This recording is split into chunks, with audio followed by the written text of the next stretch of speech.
Hey gang, what's going on? Welcome back to another edition here of Intuitive Angling. Really appreciate you guys making some time out of your day to watch the video. That never goes unnoticed, so thank you very much for that. And today we're going to do a video based upon a request I got from a subscriber yesterday. They wanted to know a little bit about bank fishing etiquette, as far as when you come upon bank anglers, or if you're a bank angler, or if you're a fisherman that comes on a bank angler, but basically the interaction between boat fishermen and bank fishermen. So got a lot of experience with that, so I've actually been wanting to do this video for a while, so we're going to get into it in today's video. Real quick, just wanted to give you guys the weekly reminder before we get into the video. If you guys haven't had a chance to go by fishthemoment.com, please stop by there and check out our lake map breakdowns. Myself, Matt Steffen, Johnny Schultz, we're building lake map breakdowns for all the lakes across the country. We got a ton of summer maps out right now. We got fall maps, great places. If you want to learn more about your favorite lake, or you're going to a lake you don't know much about, this is the best thing you can do to get some really good spots right off the bat. And we also can build personal breakdowns. If you guys have a small body of water, or if you got one part of the lake on a big lake that you want us to break down, we can do a personal breakdown. You can just check all that and order it at fishthemoment.com. I'll include the link in the description. Much appreciated. Okay guys, let's talk about the bank anglers versus the boat anglers. I've been around this my whole life, because I've been a bank angler and I've been a boat angler both, and I've spent more time in a boat over the past 40 years, so I've dealt with bank anglers a lot. So the first thing I want to say with this right off the bat is that bank anglers have just as much right as anybody else to fish over a boat angler. They don't. A boat angler doesn't have any more rights to fish the body of water than somebody on the bank. I have a lot of respect for people that fish off the bank, because not all the times, but a lot of times, people that fish off the bank maybe can't afford a boat, or they don't, for whatever reasons, they don't have the resources to get out there. I know what that's like. I've been there before, so I can relate to it. So I've got a lot of respect for people that love fishing enough to do it off the bank, that can't get into a boat. So I want to get that out there right off the bat in the open. So I'm going to approach this from the boater's perspective and from the bank angler's perspective. So we'll start out with the boater's perspective. The first thing that you have to do is when you see somebody fishing along the bank, and a lot of times, guys, you run into this on riprap banks more than any place. Most people that I run into bank fishing are on like a bridge riprap or something, because it's easily accessible from the road. That's just where you run into a lot of them. You also run into a lot of bank anglers if you're around some type of a point, because points, again, are good places to fish off the bank, and they attract a lot of people. So that's the prime places you're going to run into them.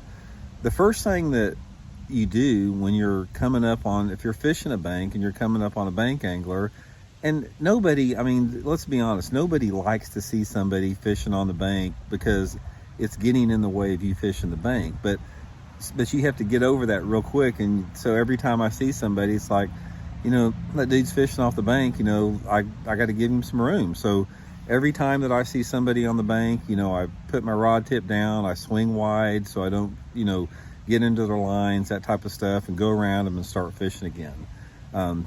Always usually try to strike up a conversation if they're in the mood to do that. Some people aren't. Some people are talkative, and just doesn't really matter. I'm going to say that probably from the guys that I see, about 75% of the people fishing off the bank are fishing for catfish or crappie or something like that. And then you may have 25% of the people bass fishing at the most. It may be more like 80-20, depending upon the lake that you're fishing. But most people that are fishing off the bank are catfishing or crappie fishing, something like that. So first thing you do, you just go around them, just give them the berth around there. And I know sometimes it's frustrating, because I had this one tournament at Lake Gunnersville that I was fishing, and I got on these fish, some good fish, around some of the bridge point, the bridge riprap points that go underneath the bridge. Bridges are real famous at Gunnersville, but these particular fish were right on the bank. And I found these fish in practice, And in the tournament, I never one time could get to fishing because there were people that beat me down there every morning, and they had their lines out, casted out right off the point. So I never did get to fish the places where my best spot was, but that's just part of it. Most people, the thing about bank fishing, guys, is if you're in a tournament situation or something like that, it doesn't do them any good to say, hey man, I'm leading the tournament, do you care if I fish right here? Because they don't care. I mean, they're catfish and they could care less about a bass tournament. It's their day off or whatever. It's hard for them to move around. It's not like they can just, go somewhere real quick. They usually got to load up their chairs and their equipment and that type of stuff. So you're not gonna be able to do that like you do when you run into some people on the lake. The main thing, guys, is just be courteous, be nice to them, be kind to them, give them their space. Just realize that they've got every bit. Nobody has any more right than the other person to be out there. You have to get that, through your mind there. Now, there's a couple different things I will say on this. I have ran into several real dicks out there bank fishing, because some of these guys out there, they don't like bass fishermen at all. You'll run into that. That's just part of it. And I've had them where I was coming up on a bank where there was somebody fishing, so I start swinging out wide, and I've had these guys, when they see me swinging out wide, they'll they'll cast as far as they possibly can out in front of me with maybe a big egg sinker catfishing. I'm talking they'll make a 80-yard cast out there, almost like egging me on to snag their line or something like that. You're gonna run, or I've had people casting around my boat when I'm swinging out wide. I never get close to them. I always swing out wide. But you're gonna run into some guys that are just dicks out there. I mean, that's just human nature. Okay, that being said, let me give you guys some advice for the bank fishermen out there. If you're a bank fisherman out there, and most people, if you're a bank fisherman watching this show, you're fishing for bass off the bank. You're not throwing a chunk of liver out there fishing for catfish like a lot of them do.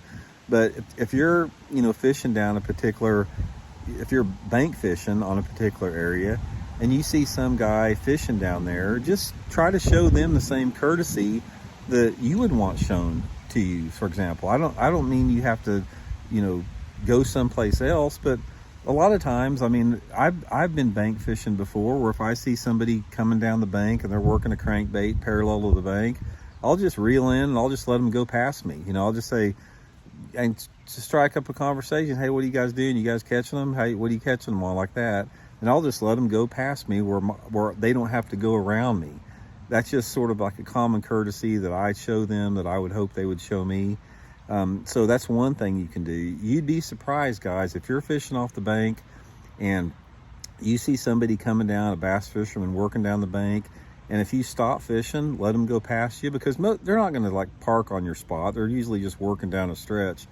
You strike up a conversation, more than likely those guys are going to say, hey man, I caught 5 or 6 down this stretch, but over here I caught them on this little crankbait. They're apt to give you a lot of information if you just are cool about it. So that's probably the biggest advice I can give a bank fisherman out there, is like I said, yeah, you're on the bank, you got just as much right as some guy in the boat, but just try to show some common mutual courtesy. That's going to really help out a lot with that. Beyond that, I mean, it's pretty simple. I mean, it's like, if you are catfishing or something like that, it's different, because if you got your line out there and you throwed your dead shad out there and you're sitting waiting for a channel cat to come by, or if you got your bobbers out there fishing for bluegill and crappie, yeah, it's a little bit different. It's hard to reel them in and get your cast set up like that. So, at that situation, just do what you're doing and hopefully they'll just go around you. But, if you are bass fishing, there are some things that you can do to sort of make everybody's day a little bit better. So I just wanted to address that real quick, guys. Like I said, I'm a boat fisherman, but I've done both.